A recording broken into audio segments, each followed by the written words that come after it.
नमस्कार पूजनीय आमाबुबा, प्यारा दाजुभाइ तथा दिदीबहिनीहरू, गुरुजन र सम्पूर्ण श्रद्धालु दर्शकबिनलाई मेरो हृदयदेखि नमन।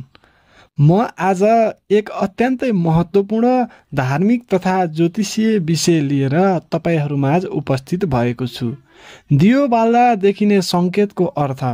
हामीले घरको मन्दिर, कुलदेवता, पितृ वा आफ्ना इष्टदेवताहरूको पूजा नियमित रूपमा दियो बाल्ने गर्छौँ। तर कहिलेकाहीँ त्यो दियो निप्छ, फुल बन्छ, ज्योतिमा आकृति देखिन्छ या सिधै अन्त्यसम्म जल्छ। यी सबैलाई शास्त्रहरूले गम्भीर रूपमा मानेको छ। आज हामी यही बारेमा विस्तृत रूपमा चर्चा गर्नेछौँ। हामीले दैनिक रूपमा घरमा, मन्दिरमा वा पवित्र स्थानमा दियो बाल्ने गर्छौँ। कहिलेकाहीँ अचानक नसोचेका घटनाहरू, नसोचेको आकृतिहरू दियोमा देखिन्छ। दियो बलेर देखिने सङ्केतहरूले तपाईँको भविष्य, पूजा सफलताको सङ्केत र भगवानको कृपा छ वा छैन भन्ने कुरा समेत जनाउने गर्दछ। पहिलो कुरा, दियो बाल्दै गर्दा देखिने सङ्केतहरू के हुन् त? यदि दियो पुरै जलेको अथवा समाप्त भयो हुन्छ, तेल पनि सकिन्छ भने त्यो अत्यन्त शुभ सङ्केतको रूपमा मान्न सकिन्छ। तपाईँको पूजा भगवानले स्वीकृत गर्नुभएको छ भन्ने मानिन्छ। यदि ज्योति एकनासले बलिरहेको छ र उज्यालो ज्वाला देखिन्छ भने तपाईँको कार्य सफल हुँदैछन्, भगवान प्रसन्न हुनुहुन्छ भन्ने देखिन्छ। यदि दियोमा कमल, शिवको आकृति, त्रिशूल, गणेश, नाग, डम्बरू जस्ता आकृतिहरू देखिन्छन् भने यो देवी कृपाको स्पष्ट सङ्केत हो भन्ने बुझिन्छ। यदि बत्ती बीचमै निप्छ भने, विशेष गरी तेल बाँकी हुँदै निप्छ भने यो अशुभ सङ्केत हो। पूजा सफल भएको मानिँदैन, अर्थात् केही समस्याहरू आउन पनि सक्छ। दियो पूर्ण रूपमा सकिएर बल्नु राम्रो सङ्केत हो। तपाईँले जलाएको दियो अन्त्यसम्म जल्छ भने त्यो देवी देवताहरूको कृपा प्राप्त भएको सङ्केत हो। तपाईँको पूजा स्वीकार गरिएको छ। कार्यमा सफलता, घर, सुख, शान्ति, धन धान्यको आगमन हुने निश्चित जस्तै हुन्छ। त्यसै गरी अर्को छ दियो बिचमै निभ्नु। अघि पनि मैले कुरा गरिसकेँ, दियो बिचमै निभ्नु भनेको अशुभ सङ्केत हो। पूजा अस्वीकार भयो, कुनै त्रुटि भएको छ भन्ने सङ्केत हुनसक्छ। देवी देवताहरू प्रसन्न छैनन्, विधिपूर्वक पूजा भएको छैन भन्ने जनाउँछ। जीवनमा अवरोध, बाधा वा स्वास्थ्य सम्बन्धी समस्याहरू आउन सक्छन् भन्ने सङ्केत हुनसक्छ। दियोमा आकृति देखिनु विशेष सङ्केत पनि छन्। अब दियोमा आकृति, के को आकृति देखिँदा के हुन्छ त? कमलको देखिएमा लक्ष्मीको कृपा, त्रिशूल डम्बरू देखिएमा शिवजीको उपस्थिति, बाँसुरी देखिएमा श्रीकृष्णको प्रेम, नाग, गणेश, कलश देखेमा शक्तिशाली संरक्षण र शुभता भन्ने सङ्केत जनाउँछ।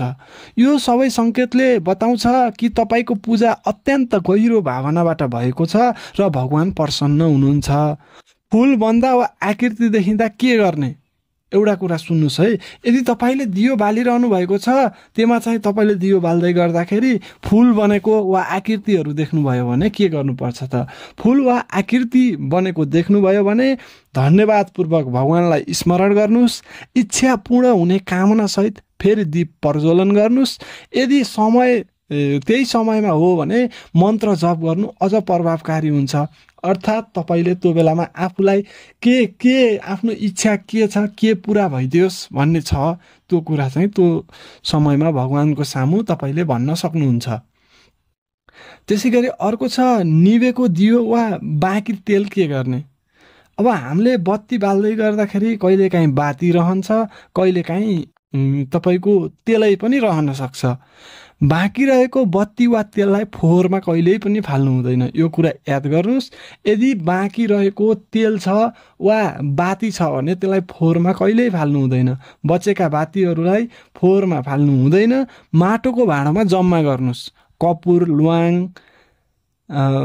आदि राखेर त्यसलाई एक दिन घरमा चाहिँ बाल्न सक्नुहुन्छ, जसले गर्दा घरमा सकारात्मक ऊर्जा आउँछ र नेगेटिभ ऊर्जा हटाउँछ। यदि नजिकको नदी वा पवित्र स्थानमा तपाईँले त्यसलाई बगाउन वा विसर्जन गर्न पनि सक्नुहुन्छ। बत्ती कहाँ बाल्ने, कुन तेल प्रयोग गर्ने भन्ने बारेमा पनि विभिन्न चर्चाहरू भइराखेको पाइन्छ। बत्ती उत्तर वा पूर्व दिशामा पूजा कक्ष भए एकदम राम्रो मानिन्छ। अर्थात् उत्तर वा पूर्व दिशामा चाहिँ पूजा कक्ष हुनु पर्यो। तोरीको तेल र घिउको तेल पनि पूजा अनुसार प्रयोग गर्नु राम्रो मानिन्छ। जमिनमा सिधै दियो कहिल्यै पनि राख्नु हुँदैन। टपरीमा, चामलमा वा फूल राखेर दियो बाल्नु उचित मानिन्छ। त्यसैगरी अर्को शीर्षक छ कुलदेवताको पूजा र मान्यता। कुलदेवता प्रसन्न भए जीवनमा कर्मश सफलता समृद्धि र सुखी सन्तान सुख प्राप्त हुन्छ भन्ने मान्यता छ। कुल पूजा गर्दा विभिन्न कुल पूजाको विधिहरू छ। त्यो कुल पूजाको विधि अनुसार कुल पूजा गर्नुपर्छ। कुल स्थान नहुँदा अर्थात् कुल पूजा गर्ने स्थानै छैन भने अब तपाईँले आफ्नो कुल कहाँ हो के हो भन्ने नै थाहा छैन भने घरको मन्दिरमा सानो एउटा कुललाई सम्झेर मन्दिर जस्तो बनाएर पनि पूजा गर्न सक्नुहुन्छ। दियो केवल एउटा प्रकाश मात्र होइन, आध्यात्मिक सङ्केतको ऊर्जा पनि हो। यो भगवानसँगको संवाद हो जसले बताउँछ तपाईँको पूजा स्वीकार भयो कि भएन। अब तपाईँले कस्तो अनुभव गर्नुभएको छ, तपाईँले दियो बाल्दै गर्दा के कुराहरू देख्नुहुन्छ, कस्ता सङ्केतहरू देख्नुहुन्छ, कमेन्टमा लेख्नुहोला। भिडियो मन परे लाइक गर्नुहोस्, कमेन्ट गर्नुहोस्।